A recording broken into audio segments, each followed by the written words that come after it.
I think something else which is also just really appreciated is just clearly defining what it is we're asking of our engineers. I think that was something which I've been frustrated in the past with managers, which you deliver something but it wasn't clearly defined. Hi, you're listening to The Secure Developer. It's part of the DevSecOps community, a platform for developers, operators, and security people to share their views and practices on DevSecOps, Dev and Sec collaboration, cloud security, and more. Check out devsecon.com to join the community and find other great resources. This podcast is sponsored by Snyk. Snyk is a dev-first security company, helping companies fix vulnerabilities in their open source components and containers without slowing down development. To learn more, visit snyk.io. SNYK.io.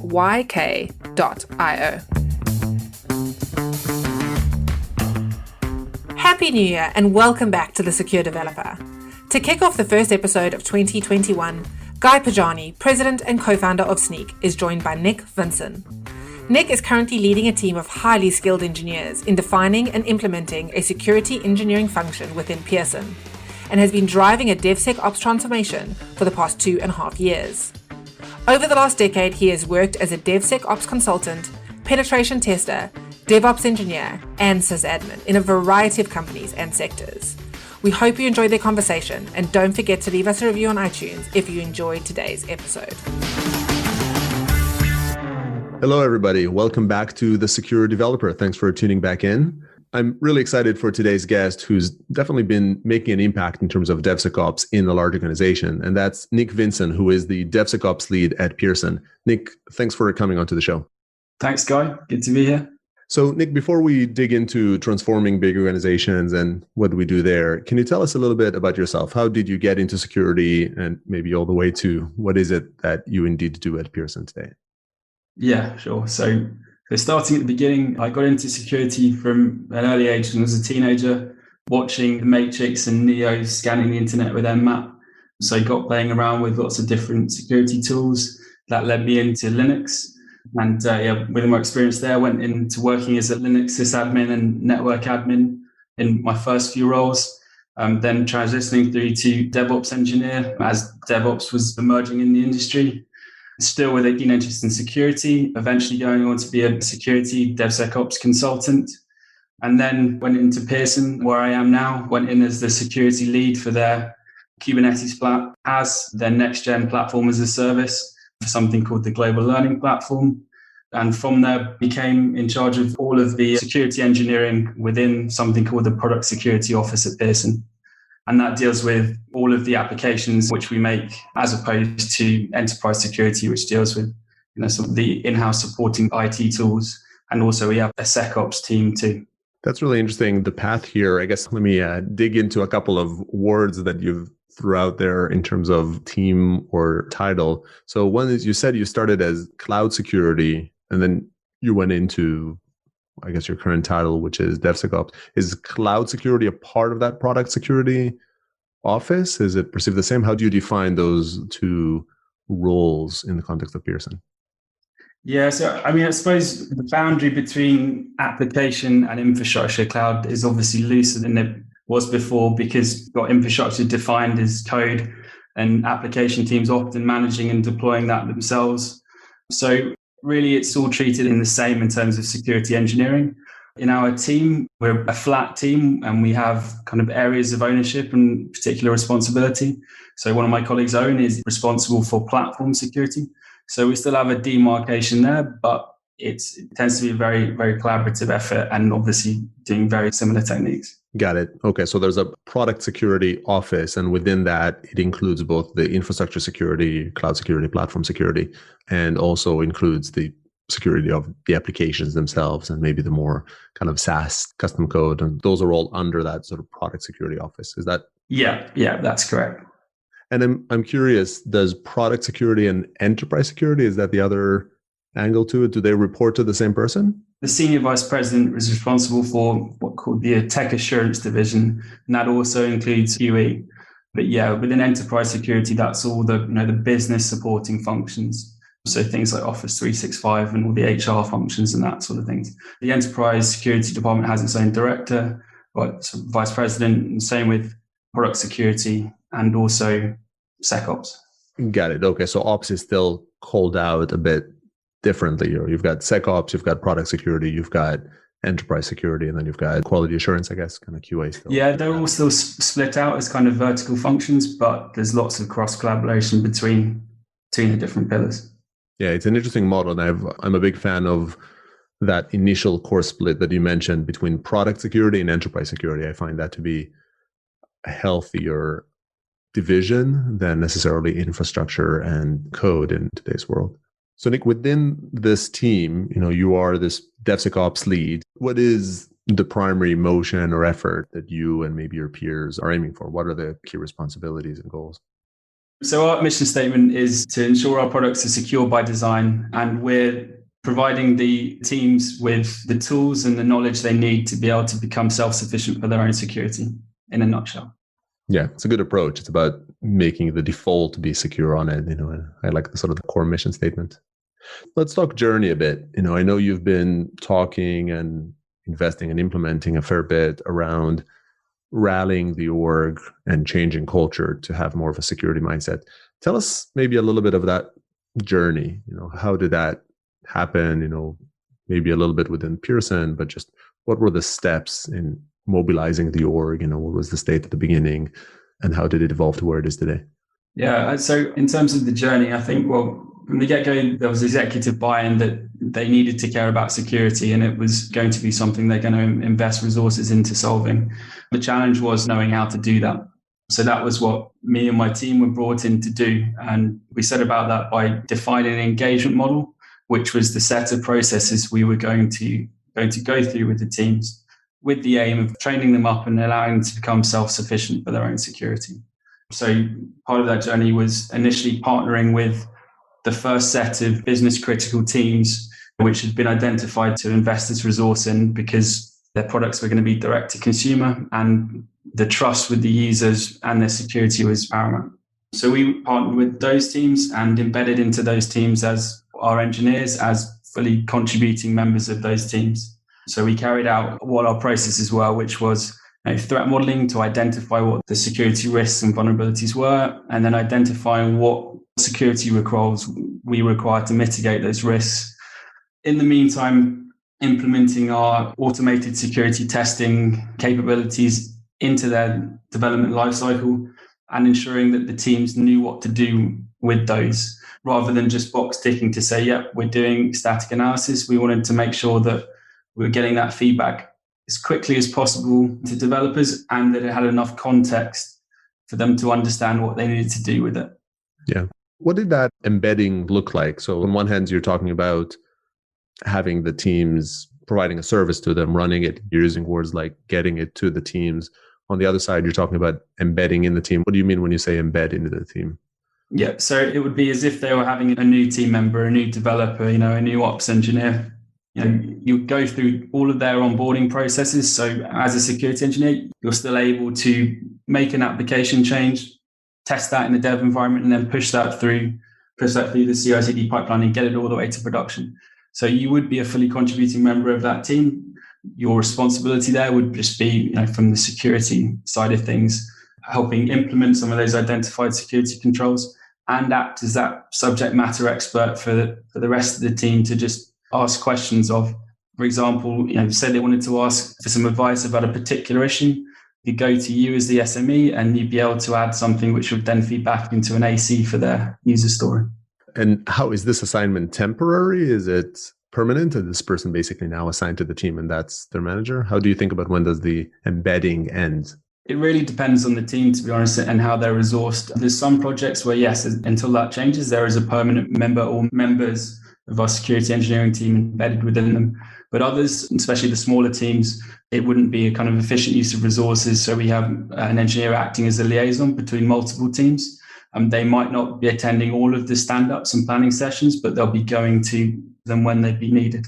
What's the rough ratio that you aim for or that you eventually landed in when you think about small team, large teams? How many developers, around one of these embedded security engineers ballpark? To be honest, for the embedded engineers, there's no hard or fast number. We manage this with the Kanban board and are trying to make sure that we're just limiting the work in progress of each engineer. But the real strategy for deploying this at scale is via the Security Champions program we have, where we have a nominated developer in each team who's responsible for the security, and then we train them up. So that's our main function, to be honest, as a security engineering team, is the training, the knowledge transfer to the security champion, who can then do that throughout the rest of their team. Got it. So I love the approach. It's almost like a bootstrapping approach. Instead of just finding and warming up or getting up to speed a security champion within the team and building up their security knowledge, you're accelerating that process, I guess, by embedding a security engineer. But in parallel, for future autonomy, you're building up security champions who can reduce the dependence or the need on that security engineer. Is that kind of the right way to think about it? Yeah, it's pretty accurate. I mean, in terms of the resource embedding as well, that was really just a necessity of the importance of the project and the time constraints upon it. So by being able to put people who are already up to speed with these things directly into those projects, just able to achieve the same thing quicker. Got it.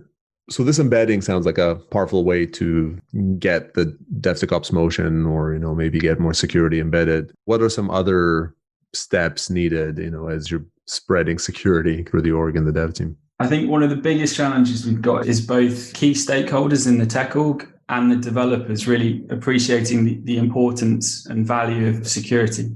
I think in an ideal world, there'd already be that understanding. As there isn't, we've had to try and improve that. And we try to do that by improving understanding and empathy, by educating. So by trying to carry out training exercises, doing offensive security attack demos. So everyone involved really can get an understanding of why we're identifying specific security risks, why we're assigning a specific severity to them, and how we're trying to prioritize the mitigation work. I think improving the understanding of the importance of security is really key, because a developer isn't really going to have much motivation to do something if they don't see the value in it. And that's the same for a product owner or a dev manager, or even a software engineering director. If they don't empathize with the value of security, they don't really have any impetus to prioritize out of what they would consider their feature work. Yeah, no, I fully relate to that. Are there you threw out a few names of techniques that you've used to improve security? Do you have a favorite? Which technique proved to be the most effective in your experience in raising that type of empathy or interest to security amidst developers? I think really you've got to tie everything together for it to be most effective. So you can chuck a secure coding practices OWASP 36-page document at Teams, but that's not really going to have much of an impact. I think what you need to do is put it into sort of bite-sized chunks and be able to have regular sessions where you're going over a particular thing. Just an example, it could be, say you have a session focusing on protecting XSS, or just have some sessions where you're talking about why, if you're using the JavaScript framework, which has got some good secure defaults, why it's not a good idea to go off track from that and start doing things like creating your own cryptographic functions or things like that. You focus on a specific area. And then, like I said, as we're identifying what these security controls are, we're populating those as JIRA stories from our threat modeling.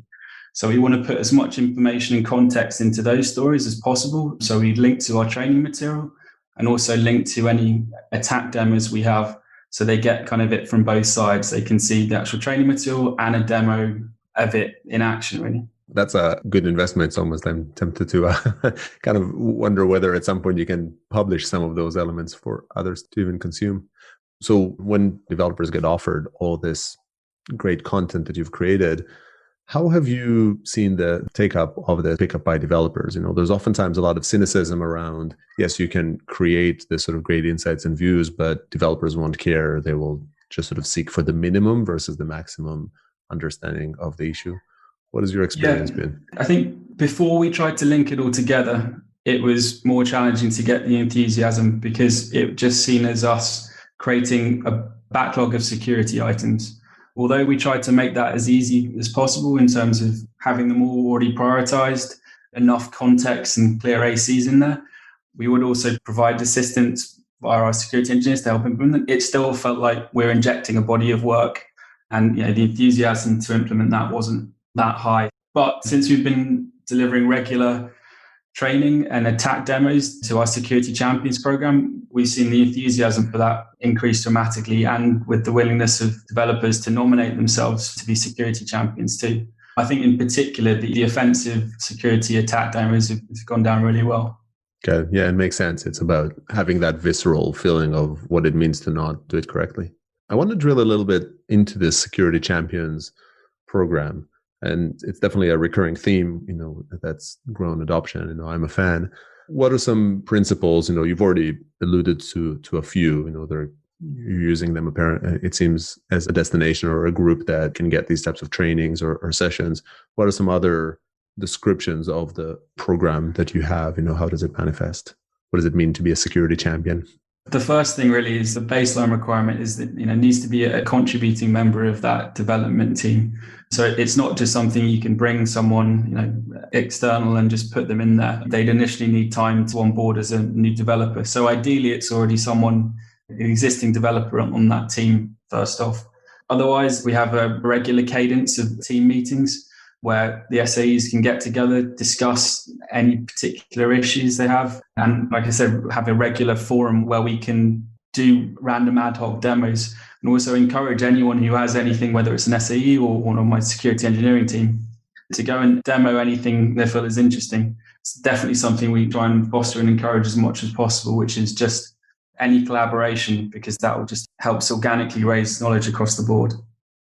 Very cool. Well, I think at the end of the day, it sounds like this recurring theme of just involvement. You talk about involvement of security on one hand into development, making them contributing teams, and then you take those people that are already contributing members of the team and you make them security champions. That's basically trying to get people coming from opposite starting points maybe, but to the same destination of a combination of being a contributing member and of the dev team and having security mindset and security awareness. And also, the more security champions we have, that's the more developer feedback we're getting. That's helping improving what we're doing in terms of the security capabilities and testing functions that we're providing. Examples of that have been streamlining the onboarding process so that can just be like a Microsoft form, and also identifying if there's any particular issues with any tooling or the way it's being used, we can just take that back and keep incrementally improving it. Just one more question maybe on the security champions. Do people that get defined as security champions, are their managers aware of it? Is there an expectation that some X% of their time will be spent more on security, or is it just a competency? It's quite flexible, to be honest, and it will depend on each team. But yes, normally the expectation is that the majority of their time will be focused on security. There's no hard and fast rule there, to be honest. It can often be contextual on the size and scope of the project too. Got it. So I'd like to maybe move up to the start. You started this story saying that you already had executive buy-in to get going, and really the focus was how do you do it, not if you do it. How significant was this? Can you tell us a little bit about what it meant to have executive buy-in? Who was bought in? How did that manifest? And was that even terribly significant, or is it really all about the trenches? In terms of the executive buy-in, it came from the CISO who had the CTO's ear. And so consequently, it was really from the top down in the technology org. Right from the top, there was the understanding and the need for security. I think in practical terms, what does that mean in terms of implementation? It's tricky because really you're dependent upon the software engineering org and the leaders there. So as you're getting closer to the development and also buying into that value as well, which is not necessarily an automatic filtering down. I mean, basically, it enables us to be able to do what we need to do in terms of setting up this function, but our ability to deploy it across the teams is also dependent on the collaboration with a lot of the other tech leaders. It's always a combination of the two, right? The mandate to have these conversations with the managers, but if the practitioners don't care, then nothing will actually happen. So I think thanks for the story on how changing cultures and processes in org. Maybe we shift gears a little bit and we spend a few minutes in the technical realm. So you go through this process, you're adding technology bits to the pipeline. Give us a bit of a picture here. What do you think are the key types of tests that you do within the pipeline today?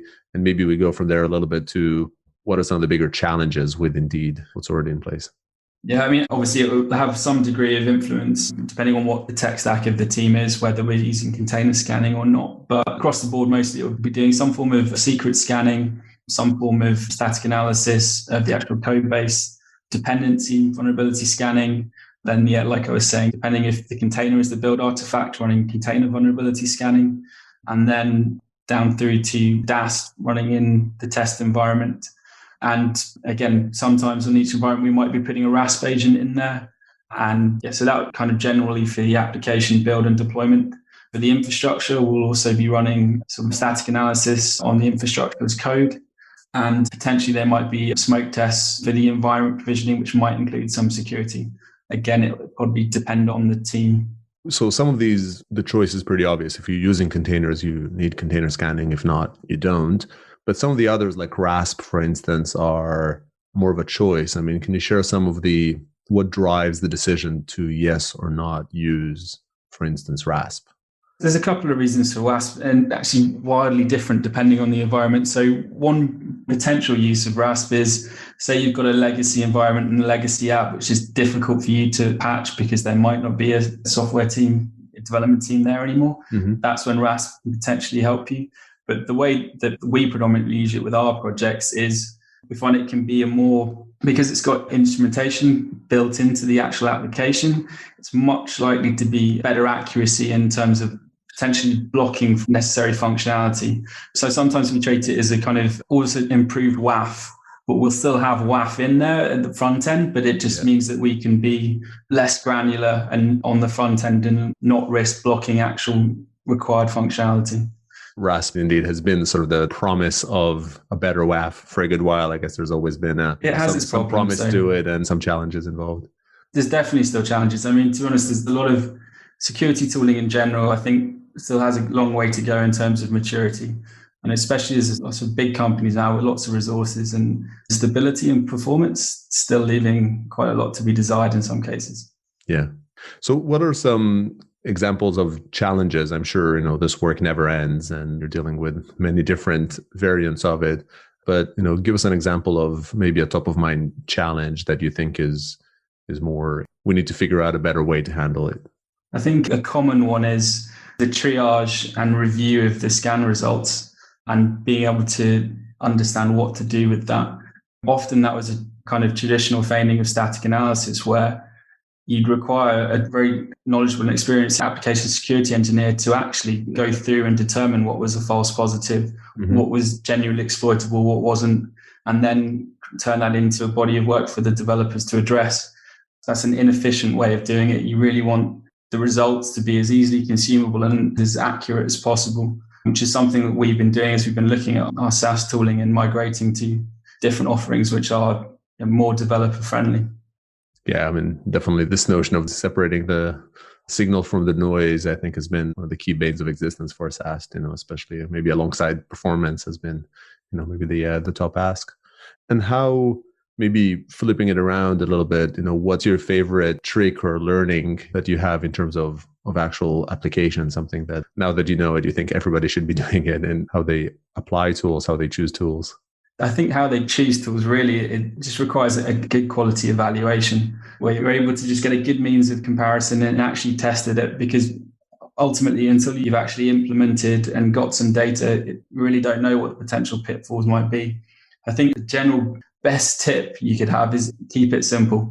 Adding complexity always adds problems. So just looking to simplify wherever possible is the best bet for security. Yeah, that's a strong principle. I think I'm going to try to squeeze in 2 questions if we manage to sort of fit them here in time. The first is on maybe the recognition and incentive. So you talked a lot about building empathy. We talked about the tooling and empowering developers to do it. I'm curious, what do you do for celebrating success, right? Or if somebody on the team is investing, they're going above and beyond. I mean, what have you seen work best in terms of helping then give them the right positive reinforcement to keep doing that? I think the thing which has been appreciated the most is, and especially for job satisfaction, is developers, engineers feeling that they're making meaningful contributions and that their decisions have an impact. So I think giving ownership for a particular area which someone's working in and knowledgeable in, is just from the feedback from that has been something which has been a real positive. I mean, we're always looking to make sure people receive the credit and recognition for the good work they've been doing. So yeah, I mean, in our weekly team meetings, we'll often have demos and we'll be discussing and get people to talk about the stuff that they're really pleased with and happy with. I love that answer. It basically comes back to maybe that simple, which is you own it and you get satisfaction from showing that you've actually produced value and created it, just like you do in any other field. Why would we don't incentivize building a piece of functionality. You just know you own it, you build something good and you've created value. So I love that answer. It doesn't have a lot of fanfare to it, and it's just concrete. And I think something else which is also just really appreciated is just clearly defining what it is we're asking of our engineers. I think that was something which I've been frustrated in the past with managers, which you deliver something, but it wasn't clearly defined.